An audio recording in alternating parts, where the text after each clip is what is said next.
نائی کی حجامت کا دور دور تک چرچا تھا۔ وہ اپنے کام میں اس قدر ماہر تھا کہ آنکھوں پر پٹی باندھ کے بھی حجامت کرتا تو کوئی ذرا سی خامی باقی نہ چھوڑتا۔ اس اعلیٰ کارکردگی کے باعث بڑے بڑے امراء، وزراء، مشیر اور دور دراز علاقوں کے لوگ اس کے پاس آ کے حجامت بنوانے میں اپنی خوش بختی تصور کرتے۔ ایک دن نجو نائی اپنی دکان پر کام میں مصروف تھا کہ لکڑیاں فروخت کرنے والے کسی شخص کی آواز آئی، لکڑی لے لو، سوکھی لکڑی۔ نجو نائی نے باہر نکل کر دیکھا تو اسے وہ شخص گدھے پر لکڑیاں لے جاتا نظر آیا۔ نجو نائی بولا، 2 آنے لو اور لکڑی دے دو بھائی۔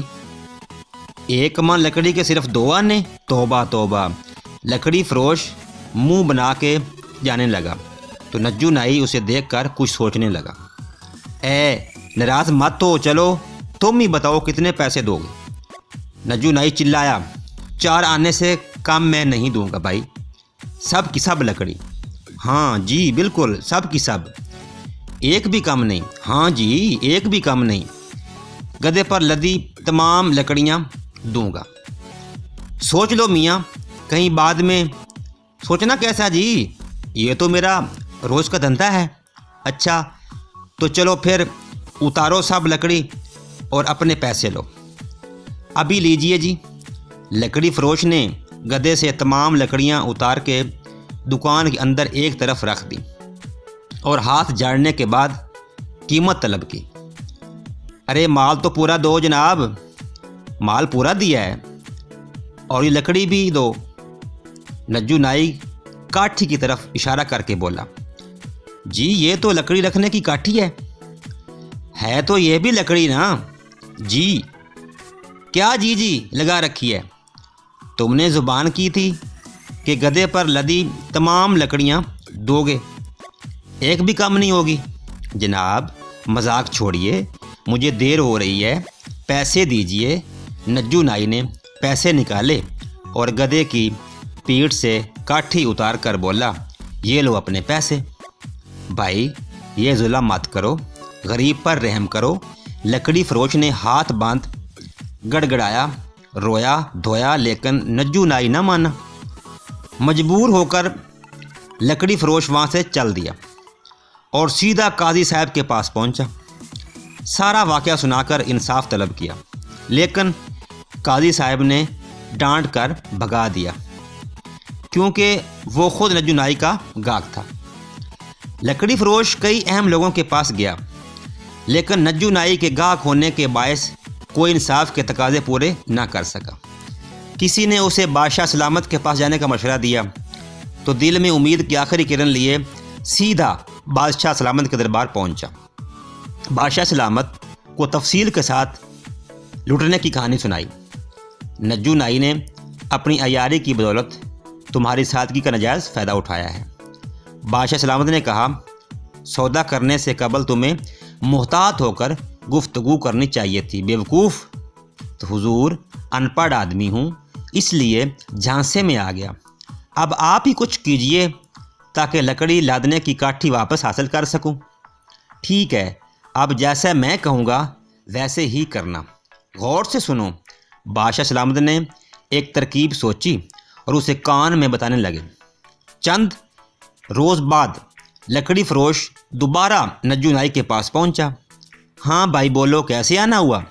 نجو نائی کینچی تیز کرتے ہوئے بولا، بھائی بات یہ ہے کہ مجھے بادشاہ سلامت کے محل میں ملازمت مل گئی ہے۔ محل کے داروغہ نے اچھی حجامت ہونے کی شرط رکھی ہے، اور اچھا پھر میں آپ کے کام کی بڑی تعریف سنی ہے۔ لوگ کہتے ہیں کہ آپ اپنی مہارت سے گدھے کو بھی انسان بنا دیتے ہیں۔ شکریہ بھائی، یہ تو لوگوں کی محبت ہے، بس تو اب میں آپ سے محبت کرنے والوں میں شامل ہونا چاہتا ہوں۔